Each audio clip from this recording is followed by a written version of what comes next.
Telecast.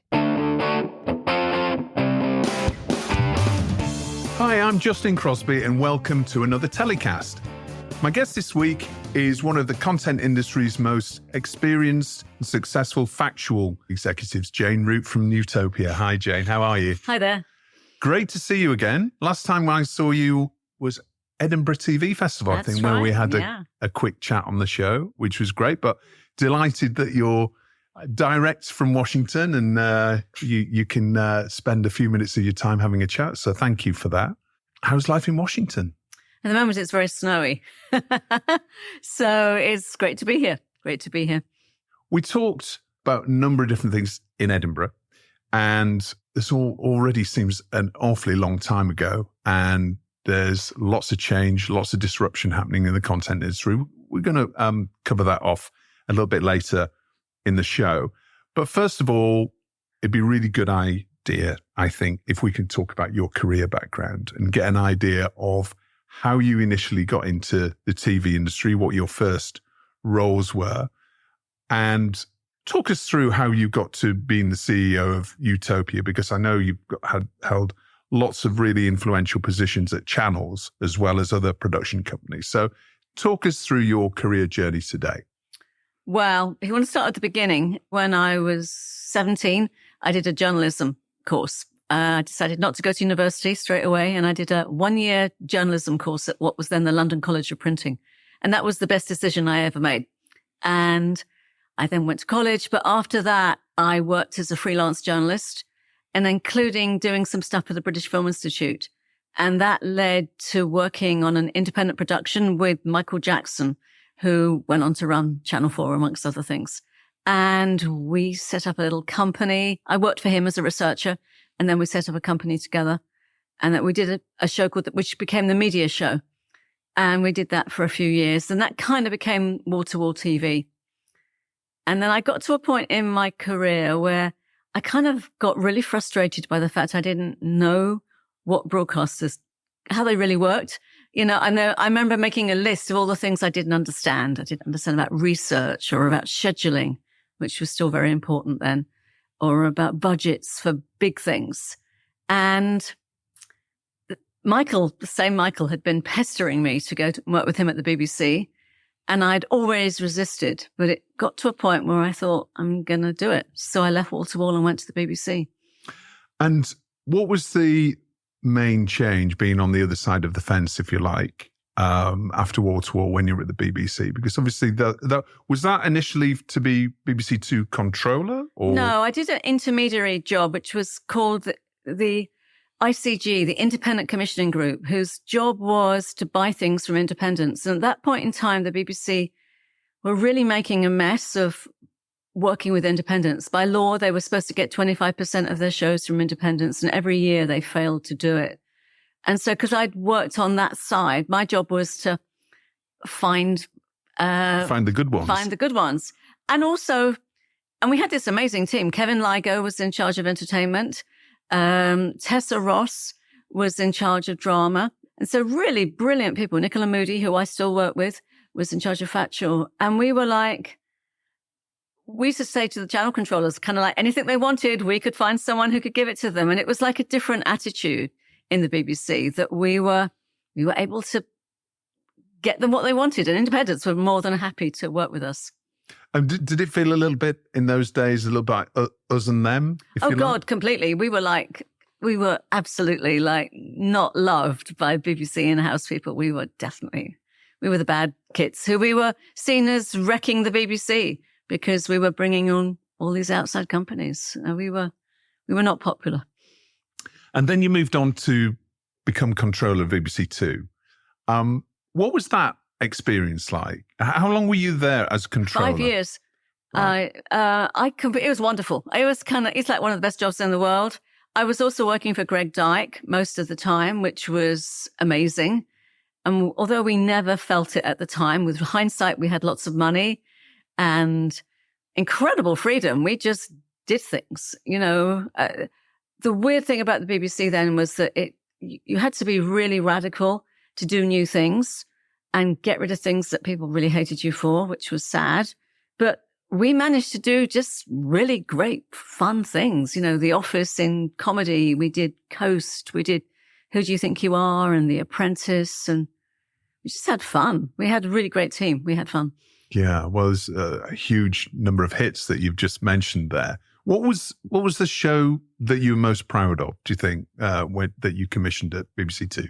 I don't even know if anyone will remember it, but we did a thing called Greatest Britain, which was about a kind of interactive search to find the greatest Britain of all time, which kind of people got really obsessed by for one summer. And that felt like really like connecting the whole country together. And that was exciting. And The Office, I think, is the one that's kind of people remember. Although that was a little teeny show. It wasn't, people say, oh, must have been such a huge thing to commission. It was really cheap. It was like, you know, we had all these big stars like Steve Coogan and people and Victoria Wood and, you know, and Ricky and Steve were cheap. And did they come to pitch directly to you? Tell me about the time when that pitch process for The Office. It was a really good, I remember it very clearly.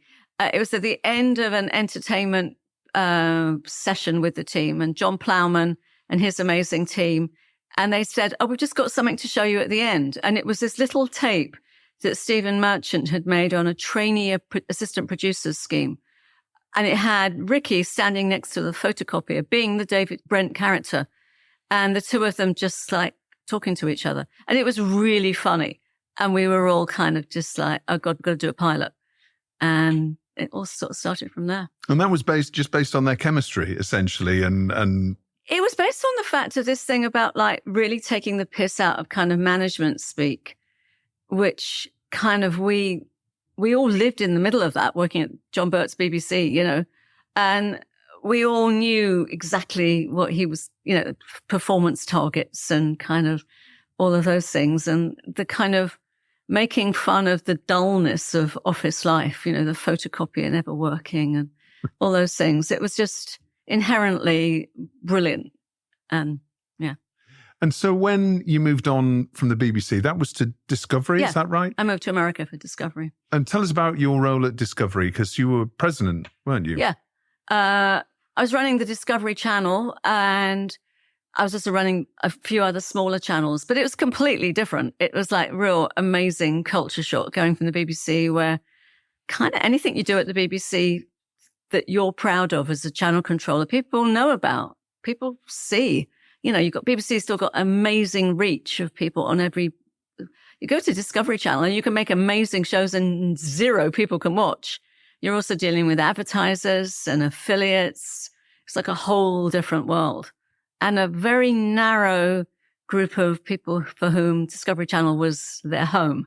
Very different from the BBC, where you're big, broad church of, you know, almost everybody. Must have been a bit of culture shock there, was there not? Oh, yeah. It was like, it was also helped by the fact the day that I went to get my visa to move to America, I discovered I was pregnant. And I didn't tell anyone at Discovery for nearly 6 months. They didn't know what I looked like. And I wore these voluminous clothes and didn't drink. And yeah. And so that was an additional bit of culture shock that went on. Yeah. And how long were you there then at Discovery? 4 years. Right. Okay. David Zaslav became the CEO halfway through that, and I stayed on for him for a couple of years.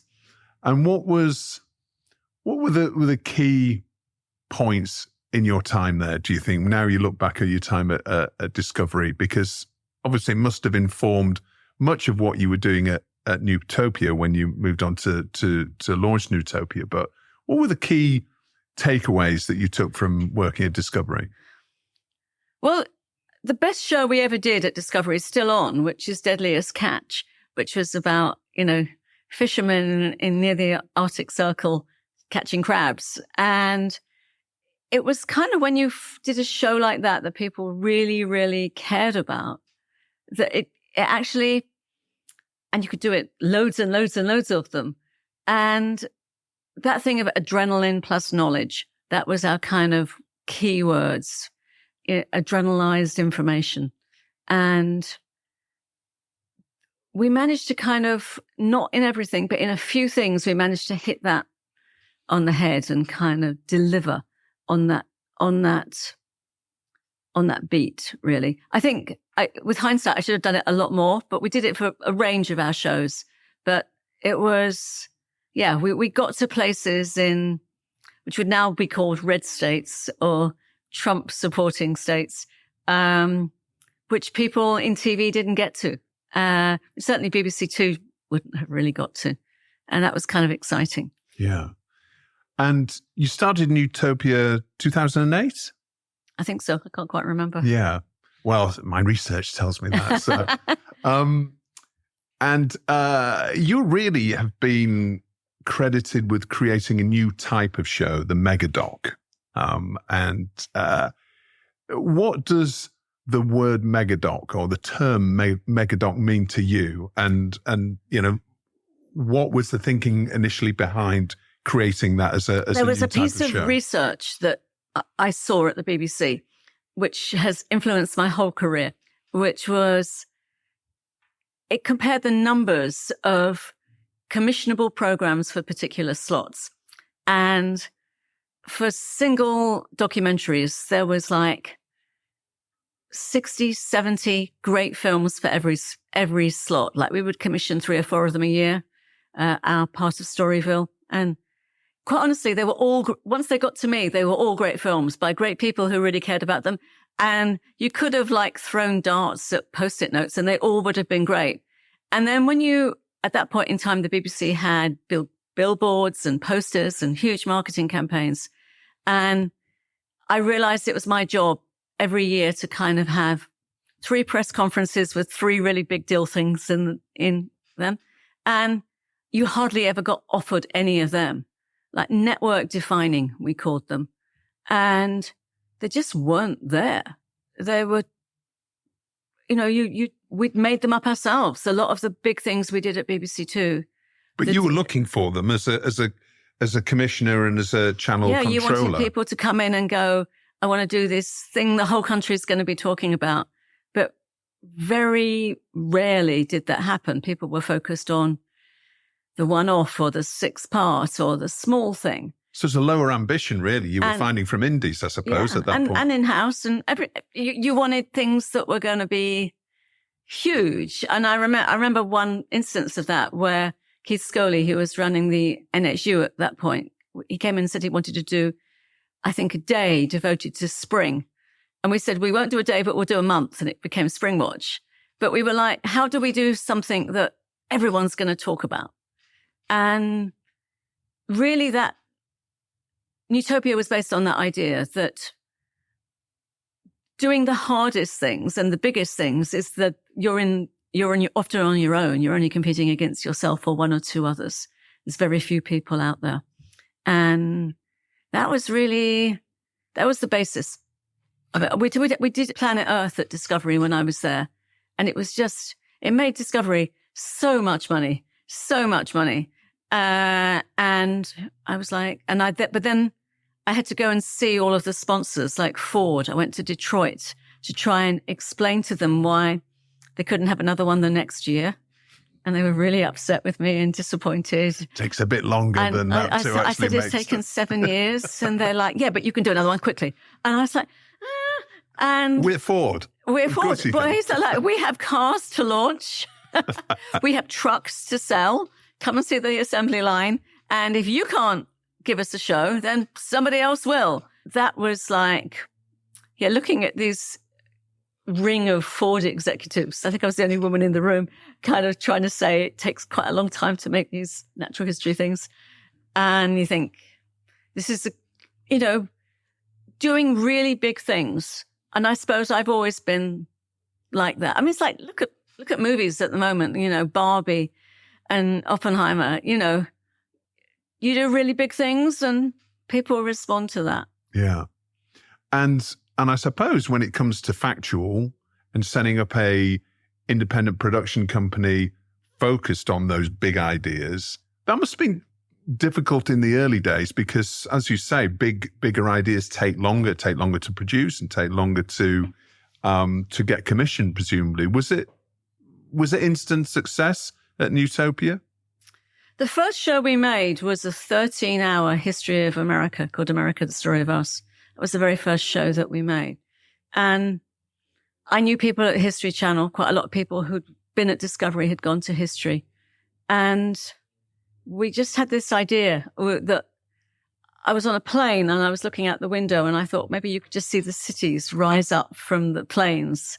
And that kind of became the beginning idea that could you show the invention, use CGI to show the invention of America, and also use the kind of deadliest catch kind of sense of heroism and all of those things. And it coincided with Obama on his run for the presidency and getting elected. And so there was a very hopeful moment in American life, and people felt that they wanted to see that aspiration in American life. And presumably US networks and streamers now are your main clients. Is that true? We've always focused because there's just more opportunity. I mean, I love the BBC and Channel 4 and ITV. I really do. And I think they're incredible organizations. But, you know, at BBC Two, anytime you wanted to do anything new, you had to kill somebody's baby. At Discovery, like, I mean, there was a moment when I said to people, kind of, show me the 5-year rollout of things. And they looked at me as though I was insane. And they said, we could show you the next year, but it's got a lot of gaps. And if you did well at Discovery, you'd get more money and you could make more shows. That was how it worked. But, so there's more opportunity. And we'll come and talk about the change in the landscape of TV and digital video in a second. But just going back to what you were saying about Obama and how Nutopia coincided with that new way of thinking. On the flip side of that, when Trump got in, how did the Trump presidency affect the type of shows that the networks in the States and the streamers in the States were commissioning? I don't know that the Trump presidency really did that much. I think it's now really where you're seeing the level of antagonism that there is between people, that it's really hard. I mean, America's Story of Us, there was like broad agreement about this is our history and it has great bits and it has difficult bits, and we survived and made it through. And I'm an American now, so I say we. And we, we're proud of our history. And at a time now where you have presidential candidates who can't quite bring themselves to say the word slavery about the Civil War, it's so divided. So I think that series was introduced by Obama and interviewed Donald Trump as an interviewee. You wouldn't get to do that now in the same show. So, and so you're seeing a change in that sort of commissioning, and possibly there might be an acceleration of that if Trump gets in again, which looks fairly likely actually at the moment. I don't think so. I think really. I have to believe. Yeah. I don't think it's likely. I think it's possible, but he hasn't won an election since 2016. Every election he's been in, he hasn't won, but I'm probably jinxing it by even saying that. But I think it's more that it's harder to do things that bring America together. And that was a lot of the things at both Discovery and at Nutopia that we did. That sense of community and shared experience, I think, is hard in a divided times. I mean, it's the same in Britain. It's a more divided times, which makes those moments like the Strictly finale or something like that even more joyous for people, a sense that we can all get in there and share that. So coming back to the megadocs and how do you define a megadoc? Certainly a lot of the big factual projects that you've worked on have got a lot of A-list Hollywood talent attached. Will Smith, for example, and Jeff Goldblum, Chris Hemsworth as well. Within the more purist documentary sector, if you like, there's a little bit of criticism around megadocs and vehicles for Hollywood stars when it comes to factual. How do you see that? Because obviously it has a place, and obviously the shows that you produce really rate. But I suppose the more purist documentary makers are worried about the number of hours that are going to what many people might see as vanity projects for major stars. Well, I think I don't know that I would have commissioned those shows with those stars at BBC Two. We always, when we did Who Do You Think You Are, we always found that TV stars were more successful BBC Two than movie stars. But the thing about movie stars is that they're global. And if you want to do something as big as the shows that we make and it work throughout the world, you need somebody who is recognizable throughout the world. And that's what's driving a lot of that these are everywhere across the world. But I don't know that it's a sort of zero-sum game that, I think the feature doc has kind of come into its own in the last 10 years in a way that it was at the margins before and underfunded and underloved. And now you see feature docs doing amazingly well and becoming really, really big things and being an industry in their own right. So I think there's lots of different things can coexist alongside each other. So tell us about your latest project, which it's like a true crime project, essentially, isn't it? Posh true crime. Posh true crime. That's fantastic. Okay. So that's Bad Surgeon, Love Under the Knife. Yep. Which many people who are Netflix subscribers may have seen that coming up on their carousel fairly recently. Tell us about that project and how that's gone. I mean, you're obviously going to tell me what a success it was. But top 10 in 88 countries and number one in, I can't remember how many, number one in quite a few, number one in Britain and America.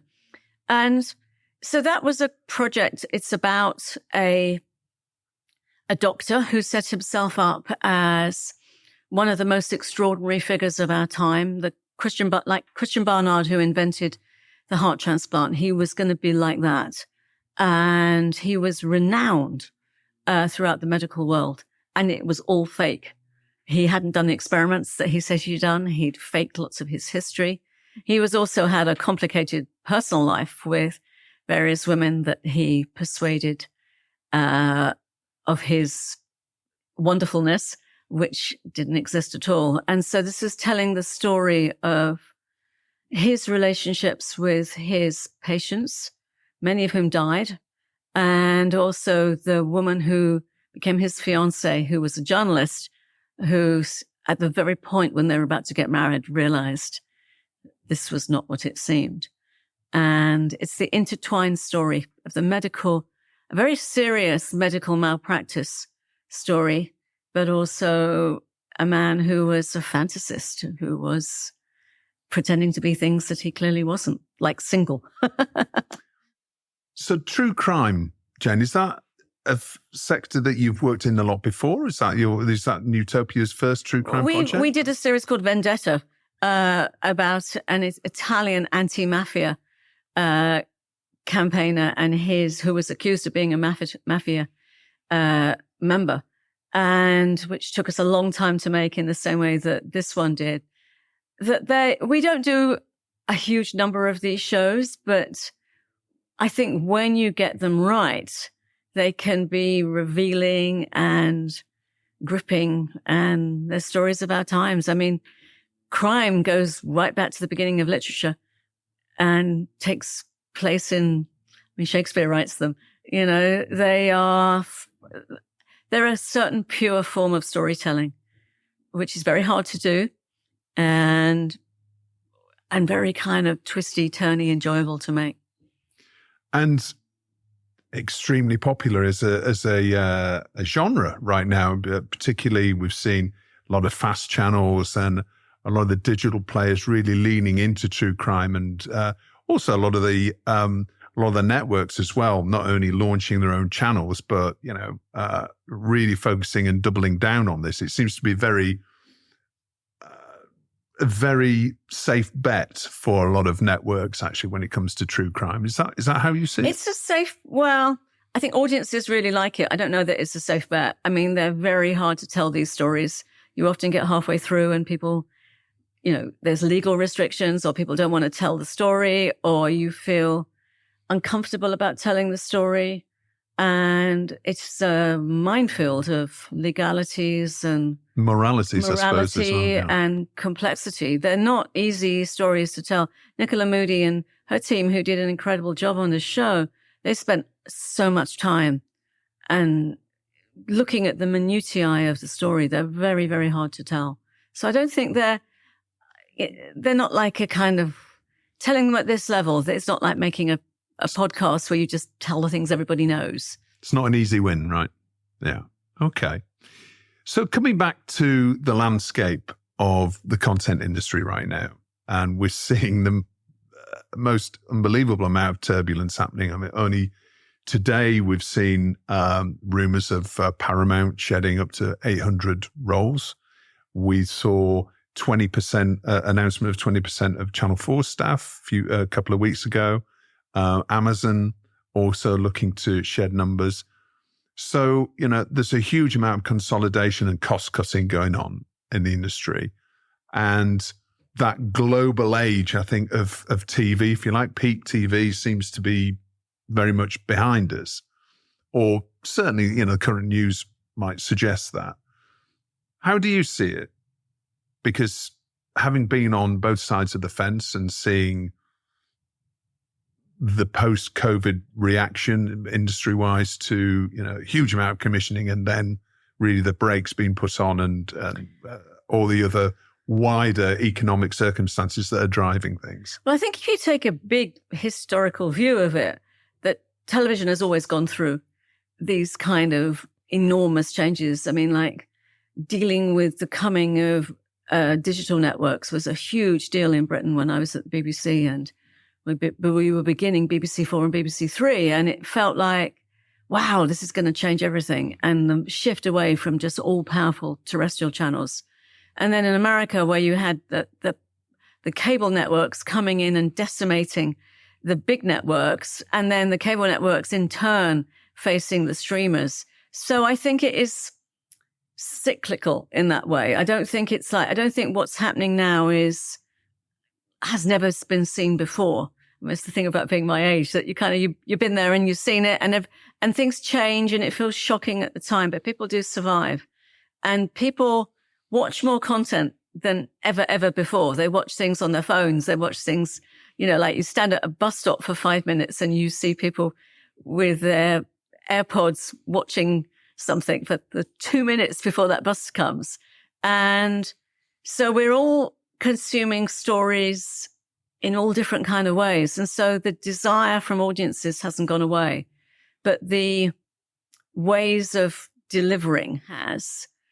And turbulence is definitely the sense. I get the feeling it's starting to calm down a bit. I mean, you feel that, you see Netflix share price back up to what it was. You see Netflix having had what they call the big recalibration. And clearly Netflix was not going to carry on adding subscribers at a crazy rate throughout the world forever, because there'd be no one left. I mean, Facebook went through the same thing. You kind of top out, and then you have to change. But so I think it's turbulent and really difficult for people in it right now. And I have enormous sympathy for the level of fear, particularly for people at the beginning of their careers or at the end of their careers, quite honestly. Either place, it's hard. It's really hard. Well, I would imagine. Actually, let me ask you that question. So, having been a channel controller and a president from major broadcast networks, what are people in those roles going through right now? I think they're very scared. I think the hardest thing in those jobs is to try and hold on to creative ambition. And that's what audiences reward you for, right? I mean, and you look at, Traitors or Mr. Bates versus the Post Office or feature films or there's people reward innovation, and that's my has been my mantra from the very beginning, and I still believe it. And I think now audiences are smarter and cleverer than they ever have been. I mean, and I think it's harder to make the big bets than it ever was, but you never really break through by making the small bets. Yeah. And how are you preparing Nutopia then for the year ahead? Because, we're going to see more turbulence, I think. I mean, maybe you're seeing it calming down, which is a good news story. A little bit,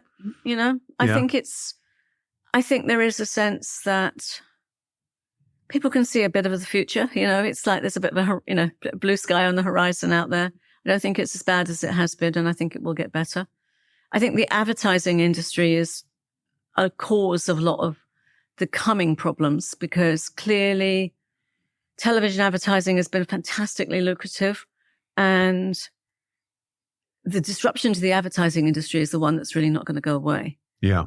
And when it's that shift to digital, it's that shift to social, all that money. Yeah. And all that money. And so that's the really big thing. And it's interesting, people in TV probably don't look at that as much as they should, because that's the underground tremor. I think that's we're on the back end of a lot of that.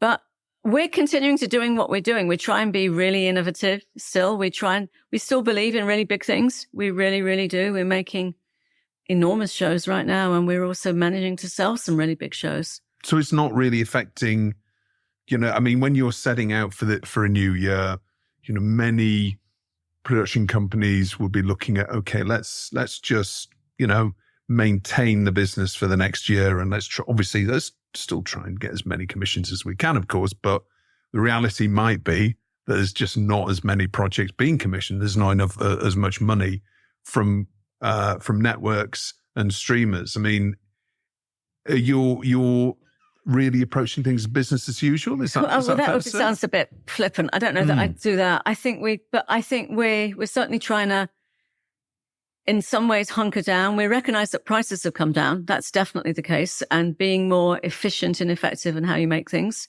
I think there's no way around that. But like I say, trying to hang on to innovation in the middle of the turbulence, because that's the thing that's going to get you through, right? It's like, that's the thing that audiences reward you for. And if you can get to that magic thing of something people want to see, but feels different. And I mean, Bad Surgeon isn't your classic true crime thing. It's something a bit different. It tells a criminal story, but it's also about people's lives and about medicine, which it used to be that people thought you could never make shows about medicine that would get a lot of viewers. So, you have to just find those green shoots and work them. And you talked about downward pressure on budgets and being able to make things for less. Artificial intelligence has been a huge, news story really over the last year, 18 months. And the TV production industry is really starting to grapple with that and implement it across various different types of, pre and post production. How are you using AI at Nutopia? Well, we're working on a big project that I can't tell you anything about, but which is involving visual effects that people always said couldn't be done, a particular story that we've been trying to tell for a long time and people said couldn't be done, and we think AI is going to help us tell that story. So again, I'm being like the stereotypical optimist here, but like I feel like, and that's the main way that we as a company are interacting with that, which is innovation, I suppose. Yeah, it's interesting. It's very similar to what Leo from Full Well 73 was saying last week, is that they're going to be looking towards more immersive experiences than their live experiences. And I gave the example of the Moonwalk exhibition happening in London that Tom Hanks is going this week, yeah. Well, there we are. So, that was my question really, is that mega doc, you have amazing actors, amazing production quality on many of the shows, all the shows that you create. Is that an area that you can see yourself exploring going forward? I think it's interesting. We before COVID, we were working with some people who were setting up a huge project in Las Vegas and kind of COVID sent it on another direction. But yeah, I think all of those things that are kind of factually at some level based, some kind of factual in there, but are also about delight and excitement and innovation. That's, exactly what we do. And finally, and I know you can't tell me what projects you've got in the pipeline. I mean, you just referred to one, but anything else, any other genres that you're currently working in that we might see new big projects coming down the line? In the next month, you're going to see at least 2 new mega docs announced and possibly 3. I can't tell you what they are. All right. Well, maybe people at Real Screen Summit might find those out. Who knows? And now it's time for Story of the Week, where my guests get to nominate the top TV industry news story that's caught their eye in the past 7 days. Jane, what's your Story of the Week? It's completely predictable, but it has to be Mr. Bates versus the Post Office, which I'm now reading about in the New York Times in America. So it's captured the world in that way. And I just think hats off to everybody at ITV who put the money and the promotion and gave it that prime January slot and really went for it in a way that it's kind of a classic story of a little hero who takes on the world, and just so well done, and really astonishing moment when a piece of drama manages to change the world like that. Yeah. Well, I'm excited to have Patrick Spence, the producer, on the show next week, actually. Oh, wow. Well, huge congratulations. It's just amazing, amazing thing. Yeah, I'll pass it on. And it's interesting, it's made the New York Times. So has it made any sort of other impact? Has it actually been broadcast over in the States yet? Or No, I don't. No, not yet, but I'm sure it will be. Yeah. But it's such a British story. I think it's also a sense that so many of the things about it that make it wonderful. You don't know what the post office is in Britain or those little post office places. It's a bit hard to communicate in some ways, but lots of people talked about why was this getting all the attention when there had been a brilliant panorama and brilliant news stories? For me, it's the finding the hero. And I think that people often neglect to have a really heroic, how much it can do for you as a viewer to have a hero. And so I think that was a brilliant choice.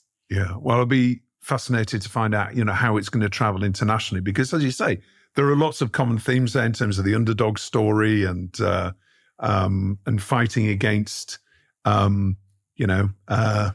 say evil sounds a little bit over the top, but, righting the wrongs that have been done and people that have been, treated so badly. I read one thing which said it was like an Ealing comedy in a way, which I thought was kind of interesting, that kind of reference to like the small coziness of the world. And they clearly made choices in making it. Like, I don't think Mr. Bates lived in a house anywhere near as beautiful as that. And yet putting that house in that place somehow evokes all of those very clever ideas about countryside and all of that. So it's beautiful piece of work. All right. And how about Hero of the Week? Who is your Hero of the Week, Jane? I'm going to go for somebody that I don't know everybody here will have heard of, but he's an American director called Cord Jefferson, who has made what I think is one of the great films of this year, which is called American Fiction. I don't know if that's come out here yet. Not as far as I'm aware. It's talked about. Oscars are coming up and it's on people's lists as nominees and all of that. It's a satire about a Black professor who writes very academic and boring books and can't sell them, and who decides to write a book in a satirical voice of someone from the ghetto. And he calls his book Fuck. And he writes it because he hates all the publishers who are printing all this stuff, but it becomes a huge success. And it's the story of race and movies and publishing. And it's a complete delight. And it has an end that is really surprising and truly wonderful. And so I'm here making an advert for American Fiction. American Fiction. Is that on theatrical release? In America, it's on theatrical release. I saw it as part of the BAFTA Awards here, but it's a great film. All right. Well, that's a good tip. We'll all look out for that. And who or what are you telling to get in the bin, Jane? It has to be Lucy Fraser, Culture Secretary. I saw this morning her doing an appallingly inept performance talking about Ofcom and the BBC. It was so bad, I actually felt sorry for her. I really felt like, oh God, and what is it? 12 culture secretaries in 13 years. I think British television is wonderful and amazing, and the foundations of British TV, especially British public service broadcasting, is so great, as in Mr. Bates and, and Traitors and Strictly and so many other great things. And yet it feels like the government don't care about it.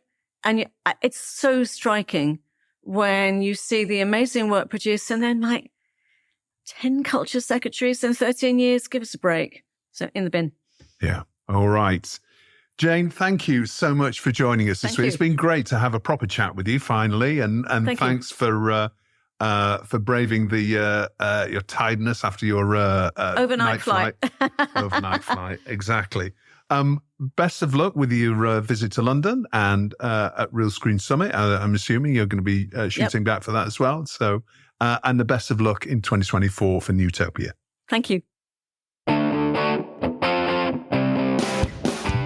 Well, that's all for this week's show. As always, thanks a lot for listening. You can check out edited video versions of our shows on YouTube. Just go to Telecast TV on YouTube, hit subscribe to get all of our forthcoming free video content straight to your feed. Telecast was produced and edited by Spirit Studios and recorded in London. My guest next week is Mr. Bates and the Post Office producer, Patrick Spence. Until then, stay safe.